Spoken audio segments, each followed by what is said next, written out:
আসসালামু আলাইকুম। আজ আপনাদের সামনে নিয়ে হাজির হয়েছি ঈদ স্পেশাল দুধ সেমাই রেসিপি। এই দুধ সেমাই রেসিপিটা কিন্তু ঈদের দিন সকালে সব ফ্যামিলিতেই তৈরি করা হয়, সবার ঘরে ঘরে খাবার টেবিলেই কিন্তু এটা থাকে। এখন সবাই বলতে পারে এই সেমাইটা খুবই ইজি, এটা আবার রেসিপি করার কি আছে, কিন্তু আমি বলবো অবশ্যই আছে। অনেক নতুন রাঁধুনি আপুরাই আছে যারা এখনো অনেক টিপসই জানে না। সেমাই রান্না করতে গেলে শক্ত হয়ে যায় অথবা খুব বেশি পাতলা হয়ে যায়। আজ আমি আপনাদের দেখিয়ে দেব কিভাবে পারফেক্টভাবে আপনারা এই দুধ সেমাই রেসিপিটা তৈরি করবেন। একদম ঘনও হবে না, একদম পাতলাও হবে না, ঠিক মতো পারফেক্টভাবে কিভাবে এই রেসিপিটা করবেন চলুন আমরা দেখে নিই। এর জন্য দেখুন আমি কিছু লম্বা সেমাই নিয়ে নিয়েছি। এটা কিন্তু প্যাকেটের সেমাই, আমি এখানে বের করে নিয়েছি। আমি কিছুটা সেমাই নিয়ে নিয়েছি, এটাকে আমি হাতের সাহায্যে একটু ভেঙে নিচ্ছি। ভেঙে আমি একটা বাটি মাপের এক কাপ নিয়ে নিয়েছি। দেখুন আমার এখানে 1 কাপ হয়েছে। আপনারা এইভাবে কাপ মেপে যদি রান্নাটা করেন তাহলে কিন্তু খুব বেশি ভালো হবে। এবারে আমি এখানে 2 টেবিল চামচ ঘি দিয়ে দিয়েছি। ঘিটা যখন মেল্ট হয়ে যাবে তখন আমি এখানে যে 1 কাপ সেমাই আমি ভেঙে রেখেছিলাম সেটা আমি দিয়ে দেবো। অবশ্যই কিন্তু এই সেমাইটা প্যাকেটে লেখা থাকবে যে ভাজা, কিন্তু আপনারা রান্না করার আগে একবার ভেজে নেবেন।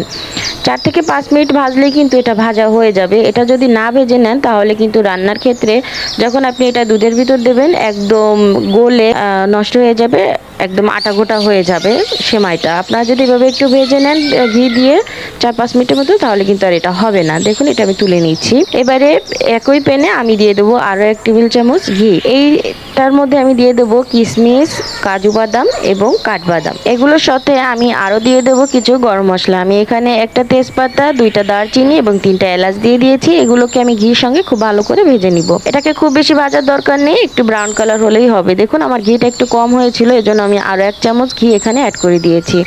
ঘিটা দিয়ে একটু নেড়েচেড়ে 2-3 মিনিটের মতো নেড়েচেড়ে কিন্তু বাদাম এবং কিশমিশটাও তুলে ফেলবেন, তা না হলে কিন্তু কিশমিশটা বেশি লাল হয়ে যাবে, পরে কিন্তু একটা তিতকো ভাব চলে আসবে। দেখুন আমি গরম মশলাগুলো রেখে আমি বাদাম এবং কিশমিশটা তুলে নিয়েছি। এবার আমি এখানে দিয়ে দেবো 1 লিটার পরিমাণে তরল দুধ।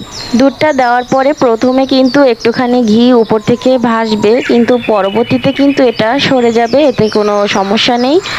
এবারে অনবরত নেড়েচেড়ে এই দুধটাকে বলক তুলে নিতে হবে। দেখুন দুধটা যখন সামান্য একটু গরম হয়েছে, কুসুম গরম, তখন আমি এখানে দিয়ে দিচ্ছি 3 টেবিল চামচ গুঁড়া দুধ। গুঁড়া দুধটা দিলে দুধটা খুব দ্রুতই ঘন হয়ে যাবে এবং সেমাই রান্না করার জন্য প্রস্তুত হবে। একদম পাতলা দুধে কিন্তু সেমাই রান্না করবে না, তাহলে কিন্তু টেস্টটা ভালো আসে না। দেখুন আমি এইভাবে 3 থেকে 4টা বলক তুলে নিয়েছি দুধের ভিতরে। এবারে কিন্তু এটা পারফেক্টভাবে ঘন হয়ে গেছে। এবারে আমি এখানে অ্যাড করব চিনি। আমি এখানে যেহেতু 1 কাপ সেমাই নিয়েছিলাম, এর জন্য আমি এখানে 1 কাপ চিনি ব্যবহার করছি। 1 কাপ সেমাইয়ের জন্য কিন্তু 1 কাপ চিনি যথেষ্ট। যারা কম বেশি চিনি খান তারা কম বেশি করে দিতে পারবেন। আমি 1 চিমটি লবণ দিয়ে দিচ্ছি।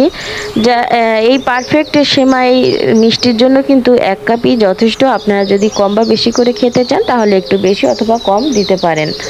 দেখুন আমি চিনিটা দিয়ে আবারও 3 থেকে 4টি বলক তুলে নিয়েছি, কারণ চিনি দেওয়ার পরে দুধটা কিন্তু আবারও কিছুটা পাতলা হয়ে গিয়েছিল। 3 থেকে 4টা বলক তুলে নিলে কিন্তু এটা আবার ঘন হয়ে যাবে। এবারে আমি বাদাম আর কিশমিশ ভেজে রেখেছিলাম তা থেকে অর্ধেকটা পরিমাণে আমি এখানে দিয়ে দিচ্ছি। দিয়ে নেড়ে চেড়ে আমি এবারে এখানে দিয়ে দেব আগে থেকে ভেজে রাখা যে সেমাইগুলি আমি রেখেছিলাম সেগুলি আমি এখানে দিয়ে দিচ্ছি। এই সেমাইগুলি কিন্তু দেওয়ার সঙ্গে সঙ্গে নেড়ে চেড়ে দিতে হবে যাতে নিচে দলা না পেকে যায়।